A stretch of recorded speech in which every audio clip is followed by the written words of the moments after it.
Miala tsiny fa tapaka izy eo izy teo dia tohizako eto.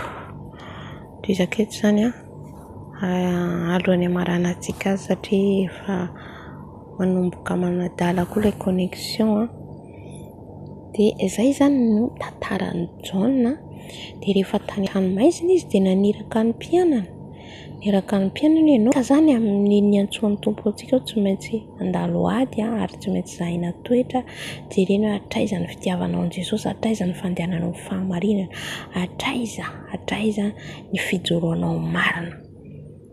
Tsy maintsy testevana zany, tsy maintsy mandalo an'izany tsika. Kanefa raha tsy feno fanahy masina zao sy ianao tsy hahavita an'izany.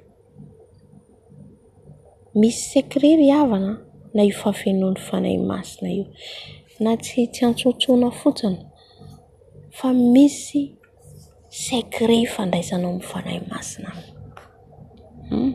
Misy ahoana ny fandraisanao amin'ny fanahy masina, ahoana ny itiavan'ny fanahy masina, ahoana ipetrahan'ny fanahy masina ao anatinao, ahoana ny fandraisanao amin'ny fanahy masina isan'andro.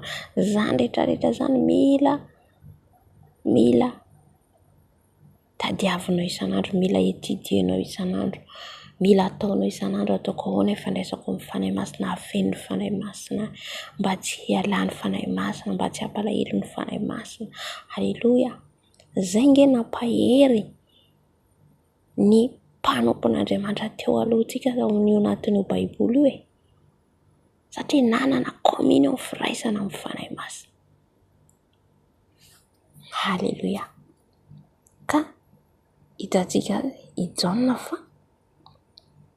ny fijoroany amin'ny fahamarinana zany, raha mijory amin'ny marina ianao aza an'olona tsy tia tesana aza, aza matahotra na efara mifahafatesana aza, tany mafy Jesosy, mandehana amin'ny fahamarinana foana, tanterao foana izay tenin'ny tompo aminao, izay baikon'ny tompo aminao, izay mission nandrahan'ny tompo anao.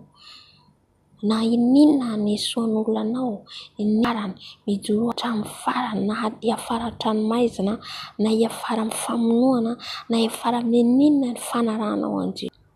Mafy anie zany, tsy tahaka antsika kristiana ankehitriny miadana kristiana ankehitriny. Kanefa tsara fa raha miadana ao sarosarotra ifandraisanao amin'ny fanahy masina raha ohatra ka miankina amin'ny fanananao io ianao. Ka androany tompo mampianatra antsika zany